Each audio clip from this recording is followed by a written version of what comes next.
Welcome to Haaretz. I'm Aimee Amiga. Joining me at the Israel Conference on Peace is Efraim Halevy, the former head of the Mossad. Thanks for joining us. Thank you. You said almost 10 years ago that the United States was right to invade Iraq. Yes. Given the resulting political turmoil and the rise of ISIS, do you still stand by that position? I think the United States was right to invade Iraq. I said it at the time. I think that the policies which the United States followed after the downfall of Saddam Hussein were very, very destructive and very mistaken. And I believe that had the United States conducted itself otherwise, the results would have been totally different. In what way should it have conducted itself otherwise? I think it was a mistake to destroy the command infrastructure of the Iraqi army. I said it immediately that this began happening. I thought it was a mistake to destroy the infrastructure of the Ba'ath Party after the immediate leadership had been removed. Because what happened was that a state of chaos began to to reign in the country, and there was no credible force in Iraq which could take over the regime. I think the main body of the command structure of the Iraqi army could have been and should have been one of the mainstays of the reconstruction of Iraq, and this of course did not end up that way. And I think that this has led almost directly, immediately, to the emergence of ISIS, because many of the people at the helm of ISIS are former Iraqi officers who served under Saddam Hussein. And I believe that the political structure, the parties, and the way the parties became divided on a religious tribal basis, the Shiites and the Sunnites, this I think also was a tragic outcome of the absence, the destruction, the departure of the Ba'ath Party, which was supposedly a socialist party, but nevertheless had within its fold many streams and many strands of both sides of the Shiite-Sunnite divide. I'd like to ask you a question now about the Palestinian Authority.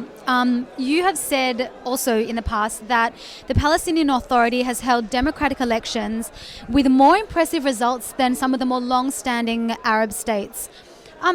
Do you think that a Palestinian state is more likely to have success with democracy than other countries in the region?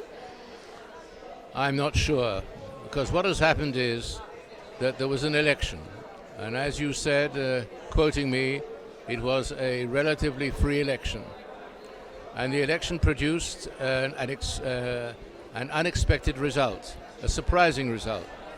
The Hamas gained a majority in the Legislative Assembly. They did not get the majority of the public vote, but the system that they chose, the authority, was a system which produced the result. And the way the Fatah organization conducted its election campaign produced the result. And I thought, and I still think, and I've thought this all along, that we should have recognized the democratically achieved result in the election, which we did not do. And this was a major mistake, because up to this day, the result in the election, which in the Palestinian side of the divide has become a failed system, and it's broken down. And there has been no other election since which has resulted in the current president being actually a president who has exceeded his term of office, and legally speaking, there is very little basis to his continued rule of the authority. So you're actually saying that this doesn't really bode well for democracy in a Palestinian state? No, it doesn't say that. It says that the only real chance of the Palestinians getting their act together is to recognize the democratic system of election and to respect the outcome, whatever it is.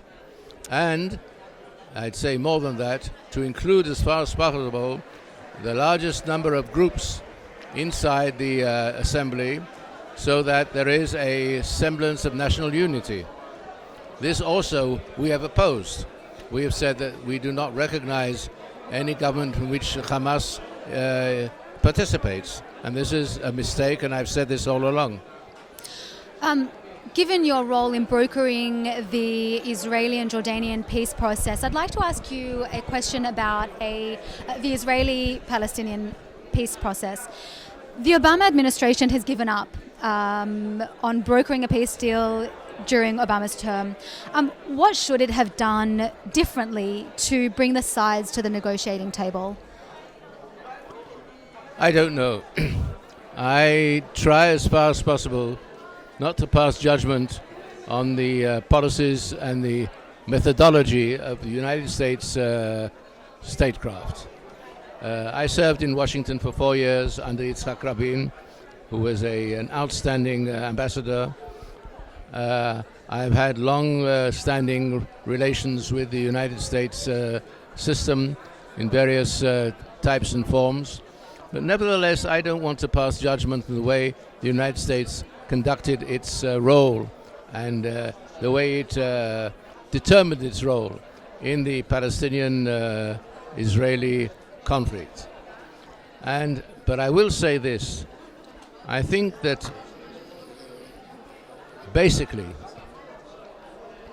the idea that we can maintain a situation of what we call conflict management, that this conflict can be managed indefinitely, this I think is totally erroneous. And I believe today as we speak, it's not that we are controlling or we are managing the conflict is managing us. And we have lost our initiative because we have always believed and understood that in order for us to survive in this very, very tough neighborhood, we must always maintain the initiative. And now the initiative is in the hands of 6-year-olds, 8-year-olds, 12-year-olds, and we have no effective methodology of dealing with them. Do you think part of the solution is talking to representatives of the Hamas? Would you talk to Hamas if you thought it would I lead to have something? always advocated since I left government, when I was first able to speak openly, that we should talk to the Hamas. Generally speaking, I think one of the things that I've learned from my long experience, professional experience, is that you must talk to your adversaries, to your enemies. You have to talk to them for two reasons. A, in an effort to influence them, and B, in an effort to understand them. I think it's a major mistake not to talk to the Hamas movement leadership. It's a movement which came into being in 1987. 1987 is about 28 years ago. They have undergone successive, what we call mowing the lawn operations by Israel to decapitate them. They have gone from one leadership to another. This policy has not produced the result. And today, we are in a state of lauding the fact that we are deterring them. And within a space of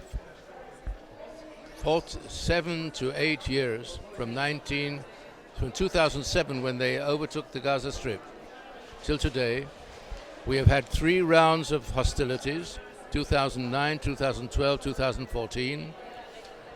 Not only have we not emerged with a clear outcome and victory, but we have stated as our aim to restore what we call deterrence. But in actual fact, we have not restored deterrence, we have restored mutual deterrence, because it is clear now that they are deterring us no less than we deter them. Efraim Halevy, former head of the Mossad, thank you very much for speaking to us today at Haaretz's Israel Conference on Peace. Thank you.